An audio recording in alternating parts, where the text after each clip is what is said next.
Champions trophy ఈ నెల 19 నుంచి ప్రారంభం కాబోతుంది.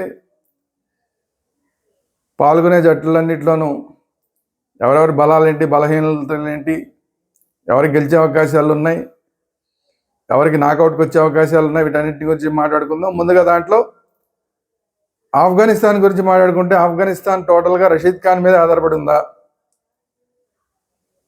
గ్రూప్ ఆఫ్ డెత్లో ఉన్న ఈ టీం పెద్ద పెద్ద జట్లకి అన్నిటికీ ఎవరికన్నా కూడా ఝలక్ ఇచ్చే అవకాశం ఉందా, షాక్ ఇచ్చే అవకాశం ఉందా, నాకౌట్కి వెళ్ళే అవకాశం ఉందా? వీటన్నిటి గురించి మాట్లాడుకునే ముందు, దిస్ ఇస్ త్వరగా శ్రీరామ్, క్రికెట్ అనలిస్ట్. అలాగే మన ఛానల్ వేదాంత ఛానల్ అందరూ సబ్స్క్రైబ్ చేసుకోండి. At the same time bell icon కూడా నొక్కండి. వేదాంత ఛానల్లో ఎప్పటికప్పుడు క్రికెట్ అనాలిసిస్ మాత్రమే కాకుండా వేరే వేరే అంశాల మీద, అంటే పొలిటికల్ కానీ లేదంటే ఇతరత్ర సినిమాలు కానీ రకరకాల అంశాల మీద ఎప్పటికప్పుడు రివ్యూలు వస్తూ ఉంటాయి, ప్రత్యేకమైన విశ్లేషణలు వస్తూ ఉంటాయి. లేదు మాకు ఓన్లీ క్రికెట్ మాత్రం ఇంట్రెస్ట్ అనుకున్న వాళ్ళకి క్రికెట్ వేదాంత ఛానల్ ఉంది, అది కూడా సబ్స్క్రైబ్ చేసుకోండి. At the same time bell icon నొక్కండి. Thank you very much. అండర్డాగ్స్గా బరిలోకి దిగుతోంది ఈసారి మన ఆఫ్ఘనిస్తాన్ టీం. గతంలో ఛాంపియన్స్ ట్రోఫీ ఎప్పుడో 8 ఏళ్ల క్రితం జరిగినప్పుడు 2017లో జరిగింది. అప్పటికి చాలా పసికొనగా ఉంది ఆఫ్ఘనిస్తాన్ టీం. అప్పటికి సరైన స్టార్ ప్లేయర్ లేరు, కనీసం ఇంటర్నేషనల్ స్థాయిలో వీళ్ళు నిలబడగలరు, ఆడగలరు అన్న ప్లేయర్లు లేరు. చాలా ఒడిదుడుకులు ఎదుర్కొంటూ నెమ్మదిగా బాలారిష్టాలను ఎదుర్కొంటూ అప్పుడప్పుడే డెవలప్ అవుతున్న టీం అది. కానీ ఈసారి ఛాంపియన్స్ ట్రోఫీ వచ్చేసరికి ఈ 8 ఏళ్లలో అనేక రకాల మార్పులు జరిగినాయి. కొంతమంది స్టార్ ప్లేయర్స్ వచ్చారు, ఐపీఎల్ ద్వారా కానివ్వండి లేదంటే ఇతరత్ర అనేకమైన ఇతర ఈవెంట్లో పార్టిసిపేట్ చేయడం ద్వారా చాలామంది రాటుతేరిన ప్లేయర్లు అందరూ వచ్చారు. సో వీళ్ళందరూ కలిసి ఇప్పుడు ఈ ఛాంపియన్స్ ట్రోఫీలో ఆఫ్ఘనిస్తాన్ని నాకౌట్ దశకి కన్నా కనీసం చేర్చగలుగుతారా అనేది చూడాలి. ఎందుకంటే ఈ అండర్డాగ్స్గా దిగినంత మాత్రం ఫస్ట్ టైము ఛాంపియన్స్ ట్రోఫీ ఆడుతోంది ఆఫ్ఘనిస్తాన్. సో ఇట్లాంటి టైంలో ఆఫ్ఘనిస్తాన్ను అండర్డాగ్స్గా దిగినంత మాత్రం వాళ్ళని తక్కువ అంచనా వేయడానికి లేదు. ఎందుకంటే లాస్ట్ వరల్డ్ కప్లో కూడా ఇంగ్లాండ్ని ఓడించారు, పాకిస్తాన్ని ఓడించారు, అలాగే శ్రీలంకను ఓడించారు. సో ఈ 3 జట్లని లాస్ట్ టైం వరల్డ్ కప్లో, వన్డే వరల్డ్ కప్లో ఓడించడమే కాకుండా ఆస్ట్రేలియాని ఓడించినంత పని చేశారు. అలాంటి టీము ఇప్పుడు వెస్టిండీస్ని మట్టి కరిపించి మరి ఛాంపియన్స్ ట్రోఫీలోకి అడుగుపెట్టింది. అందువల్ల ఎట్టి పరిస్థితిలో తక్కువ అంచనా వేయడానికి లేదు ఈ జట్టుని. కాకపోతే సమస్యలు ఏంటంటే గ్రూప్ ఆఫ్ డెత్ అని పేరు తెచ్చుకున్న గ్రూప్ బిలో ఆఫ్ఘనిస్తాన్ జట్టు ఉండడం అనేది చిన్న డిసడ్వాంటేజ్. ఎందుకంటే ఈ టీంలో హోరాహోరీ జట్లన్నీ ఉన్నాయి, మహాబలవంతమైన జట్లన్నీ ఉన్నాయి. సౌత్ ఆఫ్రికా ఉంది, ఆస్ట్రేలియా ఉంది, ఇంగ్లాండ్ ఉంది. వాటితో పాటు ఇప్పుడు ఆఫ్ఘనిస్తాన్ ఉంది. మరి ఈ 3 టీముల్లో ఏ టీంకైనా, అంటే సౌత్ ఆఫ్రికాగా, ఆస్ట్రేలియాగా లేదంటే ఇంగ్లాండ్గా ఝలక్ ఇచ్చే అవకాశం ఖచ్చితంగా ఏదో ఒక మ్యాచ్లో ఖచ్చితంగా అవకాశం ఉంటుంది. ఆ స్థాయి ప్లేయర్లు ఉన్నారు, ఆ స్థాయి పెర్ఫార్మెన్స్ చేస్తున్నారు. సో ఇప్పుడు ఆఫ్ఘనిస్తాన్ వల్ల గ్రూప్ బిలో ఆఫ్ఘనిస్తాన్ గెలుస్తుందా గెలవదా, లేదంటే ఏం జరుగుతుంది, నాకౌట్కి వస్తుందా రాదా అన్న దానికన్నా కూడా ఏ జట్లు నాకౌట్కి రాకుండా చేయగలదు అనేది కూడా చాలా ఇంపార్టెంట్. ఆఫ్ఘనిస్తాన్ వల్ల గ్యారంటీగా నాకౌట్ దశకు వస్తాయనుకున్న టీం ఏదో ఒకటి రాకుండా పోయే ప్రమాదం కూడా ఉంది. అందువల్ల ఆఫ్ఘనిస్తాన్ ఆడే ప్రతి మ్యాచ్ చాలా ఇంపార్టెంట్ మ్యాచ్లు. ఈసారి 21వ తారీఖు, అంటే కండిషన్స్ కూడా చాలా ఈసారి ఆఫ్ఘనిస్తాన్కి చాలా అనుకూలంగా ఉన్నాయి. ఎందుకంటే ఏషియన్ కంట్రీస్లో ఈ మ్యాచ్లు జరుగుతున్నాయి కాబట్టి, అంటే పాకిస్తాన్లో లేదంటే దుబాయ్లో జరుగుతున్నాయి కాబట్టి ఈ కండిషన్స్ అన్నీ కూడా ఇండియాకి పాకిస్తాన్కి ఎలాగో అనుకూలమైనవో అలాగే ఆఫ్ఘనిస్తాన్ కూడా చాలా అనుకూలమైనవి. దుబాయ్లో ఉన్న వేడిని తట్టుకోవడానికి, పాకిస్తాన్లో ఉన్న వేడిని తట్టుకోవడానికి, ఎందుకంటే పక్క దేశాల్లోనే కాబట్టి ఆఫ్ఘనిస్తాన్ కూడా అదే వాతావరణంలో ప్లేయర్లందరూ అలవాటైన ఆడిన వాతావరణమే కాబట్టి ప్లేయింగ్ కండిషన్స్ కూడా ఆఫ్ఘనిస్తాన్కి అనుకూలంగా ఉన్నాయి. మిగతా జట్లతో పోలిస్తే ఈ గ్రూప్లో మిగతా జట్లు సౌత్ ఆఫ్రికా కానీ ఆస్ట్రేలియా కానీ ఇంగ్లాండ్ కానీ పోలిస్తే చాలా చాలా ఎక్కువ అవకాశాలు, అంటే ప్లేయింగ్ కండిషన్స్ ప్రకారం ఎక్కువ అవకాశాలు ఆఫ్ఘనిస్తాన్కి ఉన్నాయి. మరి ఇట్లాంటి టైంలో ఎలా రెచ్చిపోతుంది అనేది చూడాలి. అలాగే వీళ్ళు ప్రత్యేకించి ఒక తెలివైన పని చేస్తున్నారు ప్రతిసారి కూడా. ఈసారి మెంటర్గా యూనిస్ ఖాన్ని పెట్టుకున్నారు. పాకిస్తాన్కి సంబంధించిన మాజీ ప్లేయరు యూనిస్ ఖాన్ని మెంటర్గా పెట్టుకున్నారు. ఇది ఒక తెలివైన నిర్ణయం. ఎందుకంటే లాస్ట్ టైం ఇండియాలో జరిగినప్పుడు కూడా ఇండియా కండిషన్స్ బాగా తెలిసిన జడేజాని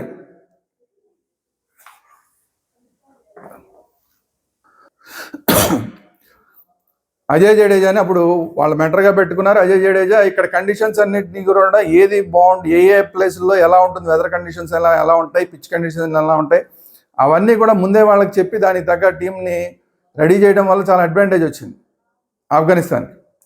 సో ఇప్పుడు పాకిస్తాన్లో జరుగుతుంది కాబట్టి ఎక్కువ మ్యాచ్లన్నీ పాకిస్తాన్లో ఉన్నాయి కాబట్టి పాకిస్తాన్కి చెందిన యూనిస్ ఖాన్ని వీళ్ళు మెంటర్గా పెట్టుకున్నారు. ఇప్పుడు యూనిస్ ఖాన్ అక్కడ పిచ్లన్నీ కూడా ఎలా ఉంటాయి ఏంటి అనేది వీళ్ళకి చెప్తాడు. అక్కడ కండిషన్స్ ఏంటి, వెదర్ కండిషన్స్ గురించి చెప్తాడు, పిచ్ కండిషన్స్ గురించి చెప్తాడు. కాబట్టి ఇది ఒక అడ్వాంటేజ్ ఖచ్చితంగా అయ్యే అవకాశం ఉంది. 21వ తారీఖు కరాచీలో సౌత్ ఆఫ్రికాతో ఫస్ట్ మ్యాచ్ ఆడుతోంది. సో కరాచీ కండిషన్స్ ఎలా ఉంటాయి అనేది యూనిస్ ఖాన్కి బాగా తెలుసు. అలాగే 26వ తారీఖున ఇంగ్లాండ్తో రావల్పిండిలో మ్యాచ్ జరుగుతుంది. అక్కడ కండిషన్స్ ఎలా ఉంటాయో యూనిస్ ఖాన్కి తెలుసు, ఎందుకంటే పాకిస్తానీ కాబట్టి. అలాగే 3వ మ్యాచ్ 28న లాహోర్లో ఆస్ట్రేలియాతో ఆఫ్ఘనిస్తాన్ తలపడుతుంది. సో ఇక్కడ ఈ 3 చోట్ల కూడా కండిషన్స్, పిచ్ కండిషన్స్ ఇవన్నీ కూడా బాగా తెలిసినవాడు కాబట్టి యూనిస్ ఖాన్ మెంటర్గా ఉండటం అనేది చాలా ఉపయోగపడుతుంది. ఆ కండిషన్స్ తగ్గట్లాగా ఏ ప్లేయర్ని ఫైనల్ లెవెల్లో ఎవరిని తీసుకోవాలి, ఫాస్ట్ బౌలర్లను తీసుకోవాలా, 4 స్పిన్నర్లతో వెళ్ళాలా, 3 స్పిన్నర్లతో వెళ్ళాలా, లేదంటే ఫేస్ బౌలర్లు ఎంతమంది ఉంటే బాగుంటుంది, ఇవన్నీ కూడా అక్కడ ఉన్న కండిషన్స్ని బట్టి బాల్ ఎంత బౌన్స్ అవుతుంది, పిచ్ కండిషన్ ప్రకారం బాల్ ఎంత బౌన్స్ అవుతుంది, దానికి ఆడగలిగిన ప్లేయర్లు ఎవరు ఉన్నారు, అలా వీటన్నిటినీ కూడా బేరీజ్ వేసుకుని ఫైనల్ లెవెల్ని తయారు చేసుకోవడంలో ఖచ్చితంగా యూనిస్ ఖాన్ ఉపయోగపడతాడు. సో ఇది కూడా ఆఫ్ఘనిస్తాన్కి మంచి అడ్వాంటేజ్. సార్ కాకపోతే ఏంటంటే బ్యాటింగ్లోనే కొంచెం వీక్నెస్ ఉంది. సార్ ఫస్ట్ మాట్లాడుకుంటే ఫస్ట్ బ్యాటింగ్లో గుర్బాజ్ మీద ఆధారపడుతుంది. ఆల్మోస్ట్ గుర్బాజ్ మొత్తం ఎక్కడ ఆడినా కూడా చాలా చాలా బాగా ఆడుతున్నాడు గుర్బాజ్. ఏ కండిషన్స్లో ఆడినా కూడా, ఏ దేశాల్లో ఆడినా కూడా చాలా బాగా ఆడుతున్నాడు గుర్బాజ్. సో మేజర్గా గుర్బాజ్ మీద ఆధారపడింది. అయితే వీక్నెస్ కూడా బ్యాటింగే. పైనుంచి కింది దాకా చూస్తే రషీద్ ఖాన్ 8వ స్థానంలో ఆడుతున్నాడు. 8వ స్థానంలో రషీద్ ఖాన్ ఆడుతున్నాడంటే బ్యాటింగ్ డెప్త్లో లోపం లేదు. ఎందుకంటే 8వ ప్లేస్లో ఆడుతున్నాడంటే అతనికన్నా బెటర్ ప్లేయర్సే పైన ఆడుతూ ఉంటారు కదా. కానీ వీళ్ళల్లో ఎవరు కూడా గట్టిగా నిలబడలేకపోవడం, ఒకరోజు బాగా ఆడితే ఒకరోజు బాగా ఆడకపోవడం, కన్సిస్టెన్సీ ప్రాబ్లం అనేది బ్యాటింగ్లో చాలా పెద్ద డిసడ్వాంటేజ్ ఆఫ్ఘనిస్తాన్కి ఉంది. సో దీన్ని ఎలా ఓవర్కమ్ అవుతారు అన్న దాని మీదే వీళ్ళు గెలుస్తారా ఓడతారా ఏంటి అనేది ఆధారపడి ఉంటుంది. At the same time Umar జై, రషీద్ ఖాన్, నయీం, నబీల్ 4 ఆల్రౌండర్ల రూపంలో అందుబాటులో ఉన్నారు ఆఫ్ఘనిస్తాన్కి. సో వీళ్ళల్లో ఈ 4లో ఏ ఇద్దరు గట్టిగా సక్సెస్ అయినా కూడా ఓపెనింగ్లో కనుక గుర్బాజ్ మంచి స్టార్ట్ ఇస్తే ఈ 4లో ఏ ఇద్దరు సక్సెస్ అయినా కూడా మంచి స్కోర్ని చేజ్ చేసే అవకాశం ఉంది. గతంలో కూడా చాలా పెద్ద 280 స్కోర్ని కూడా వీళ్ళు చేజ్ చేసిన సందర్భాలు ఉన్నాయి. సో అందువల్ల తక్కువ అంచనా వేయడానికి వీల్లేదు, ఓన్లీ కన్సిస్టెన్సీ లోపం తప్ప. అలాగే బౌలింగ్ విషయానికి వస్తే రషీద్ ఖాన్ స్పిన్, అలాగే నూర్ అహ్మద్, అలాగే మహమ్మద్ నబీల్, ఈ 3 స్పిన్నర్ల మీద ఎక్కువ ఆధారపడింది. ఎందుకంటే ఈ 3 స్పిన్నర్లు కూడా బాగా ఎక్స్పీరియన్స్డ్ బౌలర్స్. అందులో ఇప్పుడు ఉన్న కండిషన్స్ అన్నీ కూడా పాకిస్తాన్లో కండిషన్స్ తీసుకున్నా, అట్ ది సేమ్ టైం దుబాయ్లో కండిషన్స్ తీసుకున్నా కూడా ఇవన్నీ కూడా స్పిన్నర్లకు అనుకూలించే కండిషన్స్.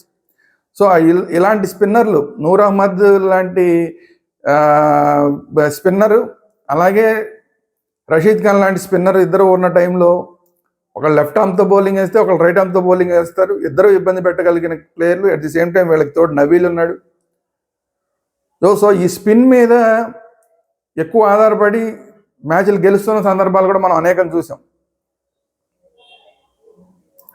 సో స్పిన్ విషయంలో చాలా స్ట్రాంగ్గా ఉంది ఆఫ్ఘనిస్తాన్.